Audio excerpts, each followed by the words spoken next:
Gurame itu bisa dibilang rajanya ikan air tawar. Kenapa sih? Gitu kan. Untuk pasar gurame itu lebih terbuka. Dari mulai pembibitan, dari pembesarannya, dari harganya pun dibilang menggiurkan seperti itu.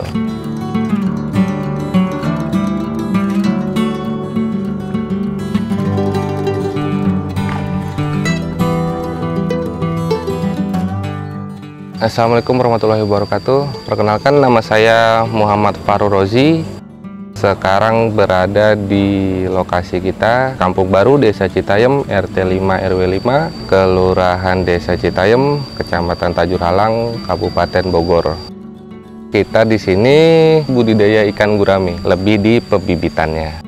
Sebenarnya sih kalau ditanya kenapa main di ikan Gurame itu bisa dibilang rajanya ikan air tawar. Kenapa sih? Gitu kan? Ya saya nggak munafik. Untuk pasar gurame itu lebih terbuka. Dari mulai pembibitan, dari pembesarannya lebih terbuka. Kita lebih enak, lebih enjoy. Dari harganya pun dibilang menggiurkan seperti itu. Makanya kenapa kita milih gurame? Ya karena gongnya itu kan pasti pemasaran. Pemasarannya lebih mudah kalau untuk di lokasi kita sini. Gitu. Proses belajarnya sih ya otodidak sih sebenarnya. Otodidak, kita main ke tempat temen, ke mereka yang sudah lama, lebih terjun duluan. Oh seperti ini. Kita aplikasikan, dibilang ya ada poin-poin yang sama, ada yang enggak. Ya namanya otodidak, ya udah kita jalanin, gagal coba lagi gitu. 2 tahun saya bener-bener dari tahun pertama tuh saya nggak tahu apa-apa masalah ikan. Cara nangkep ikan bagaimana saya nggak tahu. Saya hanya tahunya cuma mancing doang dulu.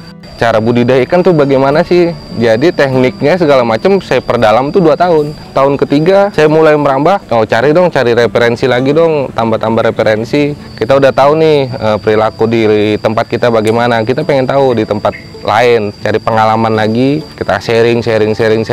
Alhamdulillah ketemu sampai sekarang. Kalau untuk pembibitan gurame banyak versi. Dari kita bicara dari larva, kita 25 hari, 30 hari, bisa main per bulan gitu kan. Kalau misalnya kita di sini, kita mainnya sih dari semua lini pembibitan. Kita bicara semua pembibitan. Cuman kalau untuk tahap awal pertama banget saya main berikanan itu dari larva, dari telur, karena kita punya indukan. Dari indukan kita produksi telur, kita produksi larva, kita turunin ke kolam, kita budidaya pakai cacing sutra.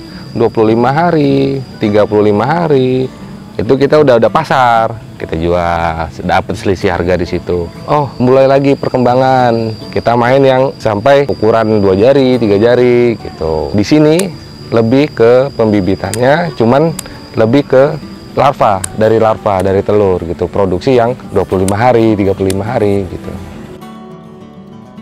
Tipsnya yang pertama, faktor kolam harus diperhatikan, ketinggian air harus diperhatikan, terutama cuaca. Cuaca itu benar-benar ya sangat-sangat berpengaruhi lah untuk di budidaya ikan, terutama di pembibitan. Saya di sini mainnya per 15 hari kalau untuk larva, 10 hari 15 hari itu kita harus pindah kolam. Karena kalau untuk di sini ada namanya kenek-kenek, bakal capung, itu predator untuk si bibit gitu kan. Jadi 15 hari pindah kolam di air baru yang sudah didapin 3-5 hari. Nah, nanti kan kalau ukurannya ya gabah nguaci lah kalau yang bagi perikanan gurame tahu. Nah, nanti di 15 hari lagi pindah lagi. Jadi udah 1 bulan itu 2 kali pindah kolam. Nah, nanti di kolam ketiga ya udah kita tinggal pemberian pakan.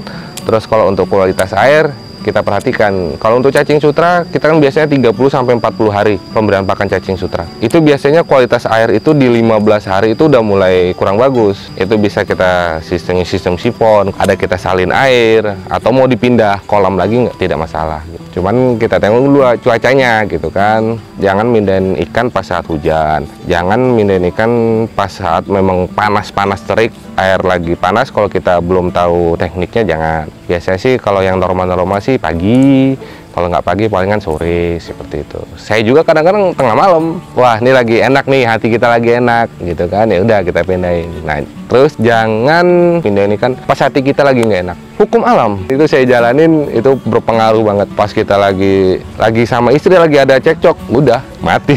Hati harus benar-benar ngedukung banget gitu. Terus dari kita ciptakanlah suasana tempat kerja kita yang kondusif, yang enak gitu kan, biar kita juga rileks gitu. Kalau untuk gurame sendiri lebih simpelnya sih, kita nggak butuh aerator, filter, kalaupun ada tidak masalah. Cuman kita kalau di situ kita penanganannya bagaimana? Tipsnya, kalau kita mau air diem, kapasitas populasinya jangan terlalu banyak.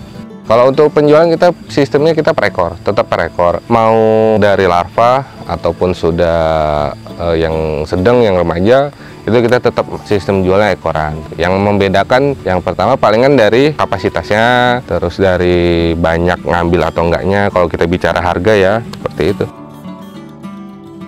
Jadi kalau untuk kebutuhan, untuk pasarannya, pertama kita memenuhi kebutuhan lokal aja, kita hitungannya kita mainnya sama kelompok.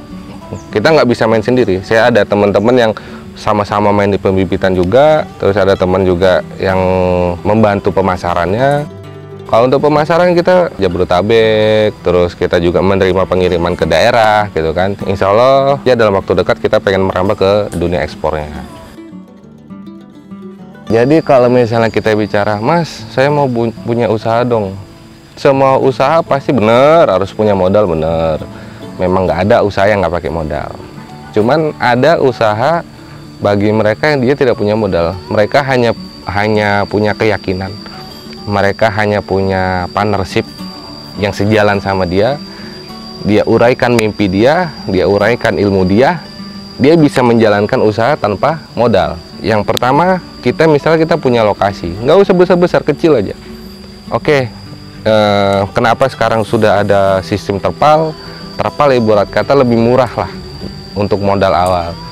Terus bikin kolam juga nggak harus ribet-ribet, bisa di sistem digali, kita cuma mengundangkan tenaga, bisa pakai alat bahan-bahan seadanya, seperti bambu atau segala macam, bisa kita bikin kolam. Terus kita belajar literatur sekarang udah banyak. Kalau misalnya pun ada kesulitan bisa kita bantu, menghubungi ke saya gitu kan. Ya semua sekarang udah di media sosial udah ada, di internet semua udah ada. Alasan apa lagi gitu? Modal. Kalau bicara modal, uraikan, bicarakan semua mimpi Anda ke orang lain. Suatu saat orang lain itu akan mewujudkan mimpi Anda. Misalnya kita baru kenal orang lagi makan, Mas, saya mau bikin perikanan nih. Saya punya temen nih yang bisa main perikanan nih. Mas, saya punya mimpi nih seperti ini. Ya udah, uraikan aja begitu. Nanti mereka, oh yaudah, saya juga punya lahan, saya punya modal. Ayo kita survei tempat. Itu bisa jadi salah satu modal kita gitu. Lebih berkolaborasi, ibarat kata bagi teman-teman yang punya mimpi sama seperti saya, ceritakan aja lah mimpi kita ke orang lain. Lebih banyak partner yang sejalan sama kita. Misalnya kita punya tempat tapi kita tidak punya modal, teman kita dia punya modal, bawa. Kita nggak punya ilmu, bawa teman kita yang punya ilmu, yang mungkin yang mereka punya dari basic keluarganya perikanan ataupun dari basic pendidikannya perikanan. Ya berkelompok lah, kita mulai berkelompok. Kalaupun kita udah ketemu caranya, kita tambah lagi dengan kita ya main-main ke tempat kita di sini bisa. Mas, kita bagaimana? Dulu ada juga tuh anak muda yang dia sambil kuliah, dia hitungannya iuran 200 ribu, dulu beli larva 2000 ekor, dia punya kolam 2 buah, 2x1, 2x3 di tempat temennya, dan mereka belajar seperti itu. Kalau kita bicara profit mungkin belum lah ya, itu aja kita belajar dulu. Dia udah dapet ilmunya, dia pelajarin semuanya, ya itu bisa jadi modal mereka untuk, ibarat kata kalau untuk bahasa kerennya sekarang, mencari investor seperti itu. Kalau buat motivasi, yang pertama sih dari niat ya. Kita harus punya gong. 5 tahun lagi kita mau jadi apa, 10 tahun lagi kita mau jadi apa. Jadi ada poin-poin di situ yang harus kita tekenin. Maksudnya biar kita nggak down. Nih batas waktu saya 5 tahun lagi, gua harus udah pensiun dini nih, misalnya seperti itu. Dan saat kita gagal, kita harus balik lagi ke mimpi kita. Oh iya, saya 5 tahun lagi nih. Jalan, tahun kedua tiba-tiba drop lagi, banyak kematian, terus ada force majeure-nya kan, bencana alam atau segala macam. Balik lagi, mulai lagi dari awal. Nggak masalah, kita hitungannya kalau kita bicara profit, kita bicara keuntungan, semua orang pasti ingin menggapai itu. Cuman yang paling di atas itu sih kalau menurut saya mimpi. Selagi mimpi nggak bayar ya udahlah jalanin aja gitu kan. Yang penting kita harus punya patokan. Kita merasa tercapai tujuan kita itu berkat usaha kita. Nggak ada semuanya itu nggak instan pasti. Cuman kalau misalnya dibilang, Mas, motivasinya biar main ikan itu tercapai bagaimana sih? Ya kita harus punya patokan kita, target kita bagaimana. Kalau misalnya kita gagal, kita harus balik lagi ke target kita, ke mimpi kita gitu. Kalau untuk info kontak kita, cek aja di Google Empang Farul. Insya Allah informasi semuanya di situ ada. Enaknya sih langsung hubungi ke saya di WhatsApp, ada tuh di Google 0852 781 59343. Kalau misalnya ada keluhan di lokasi teman-teman, bisa share ke saya. Mungkin apa yang pengalaman yang saya jalanin bisa berbagi gitu kan, bisa kita bantu. Ataupun bagi teman-teman yang baru mau bikin, Mas saya harus bagaimana, sharing aja ke kita, insya Allah nanti kita bantu gitu. Oke, terima kasih telah menonton video ini. Semoga terinspirasi, semoga sukses selalu. Jangan lupa untuk sering belajar, terus belajar. Carikanlah pengalaman orang lain sebagai pengalaman kita. Jangan lupa untuk like, comment, and share.